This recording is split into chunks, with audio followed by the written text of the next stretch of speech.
আজকে আবার একটা নতুন ভিডিও নিয়ে চলে এলাম আপনাদের সামনে। নমস্কার, রিয়ালাইজেশন চ্যানেল থেকে আমি লক্ষ্মী ভট্টাচার্য। আজকে একটা নতুন ভিডিও নিয়ে এলাম। অতিরিক্ত কোনো কিছুই যে ভালো না, অতিরিক্ত যে ভীষণ একটা ক্ষতির কারণ, সেটা কিন্তু আমরা প্রকৃতির দিক দিয়েও দেখতে পাই, আবার আমাদের নিজেদের জীবন দিয়ে দেখতে পাই। তাই যখন অতিরিক্ত কিছু ভালো না, মানে অতিরিক্ত মানে হচ্ছে সব শেষ হয়ে যাওয়া। অতি রাগ, অতি জেদ, অতি ভালোবাসা, অতি সুন্দর, অতি অভিমান, অতি হিংসা, অতি অহংকার সবই কিন্তু বিনাশের কারণ। দেখুন, আজকে আমি একটা প্রথমে ছোট্ট দুটো লাইন কিন্তু গাইব। প্লিজ স্কিপ করবেন না, হয়তো ভিডিওটা ভালোও লাগতে পারে।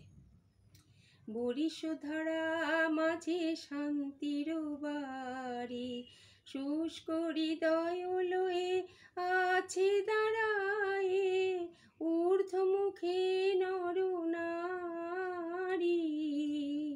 বরিশধারা মাঝে শান্তির বাড়ি। কেন বললাম এই গানটা? প্রচুর গরম, প্রচুর গরম। গরমে যখন মানুষ পাগল হয়ে যাচ্ছে, জীব জন্তু রাস্তায় একটু জলের জন্য হা হা করে ঘুরে বেড়াচ্ছে, মানুষের ত্রাহি ত্রাহি রব, কত মানুষ অসুস্থ হয়ে পড়ছে, গরমে কত খাবার দাবার পয়জন হয়ে যাচ্ছে, নানা রকম পরিস্থিতিতে মানুষ যখন প্রাণ বেরিয়ে যাওয়ার জোগাড়, সেই সময় প্রকৃতি দেবীর দয়া হলো আর অঝোর ধারায় নামিয়ে দিল। আহ, প্রাণটা শান্তি, ঠান্ডা হলো, জীবজগৎ, গোটা জীবজগৎ যেন প্রাণ ফিরে পেল। গাছপালা শুকিয়ে গেছিল, সব সতেজ হলো।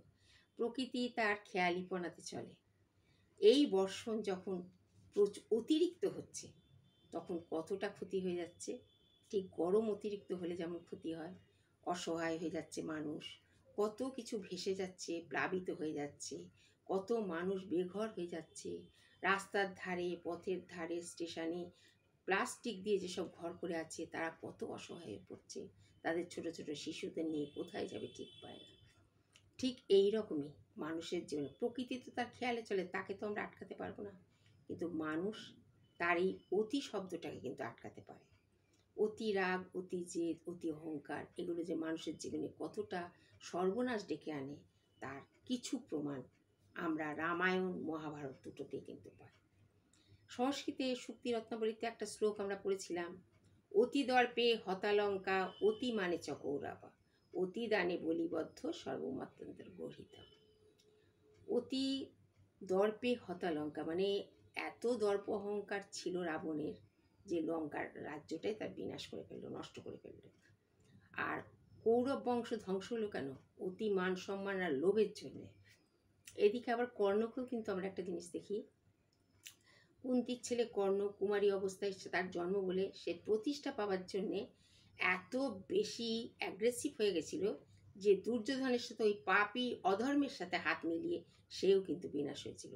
আবার এদিকে আমরা দ্রোণাচার্য ছেলে অশ্বত্থামাকেও দেখি, সেও কিন্তু এত হঠকারিতার, এত রাগ তার ছিল যে অতি রাগে এবং অতি হঠকারিতার জন্যে সে কিন্তু দ্রৌপদীর নিদ্রিত অবস্থায় 5টি সন্তানকে সে পুড়িয়ে মেরেছিল। এই যে তার ফলে কি হয়েছিল, তার এই হঠকারিতার জন্য এবং অতি রাগের জন্য তারও বিনাশ হয়েছিল।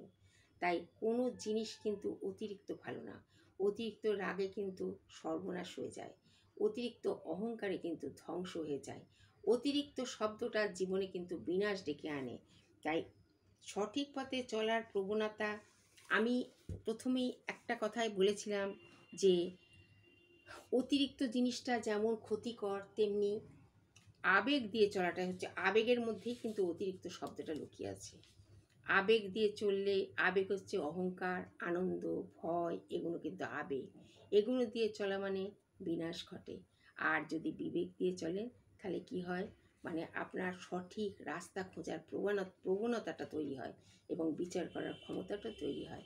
তাই অতি শব্দটাকে কখনোই ব্যবহার না করাই ভালো জীবনে। কারণ অতি শব্দটা যদি অহংকার, লোভ, লালসার মধ্যে থাকে, তাহলে কিন্তু ধ্বংস অনিবার্য। এই ছোট্ট একটা ভিডিও করে আমি এইটুকুই বলতে চাইছি যে কোনো দিন কোনো জিনিস কিন্তু অতিরিক্ত ভালো নয়। অতিরিক্ত থেকে সব কিছু কমিয়ে নিজের ডিম্যান্ড, নিজের চাহিদাকে একটা লিমিটেশনের মধ্যে রেখে নিজের জীবনটাকে এগিয়ে নিয়ে গেলে তবে সেই জীবনে সুখ আর শান্তি দুটোই থাকে, তাই না? ভালো লাগলে সাবস্ক্রাইব করবেন।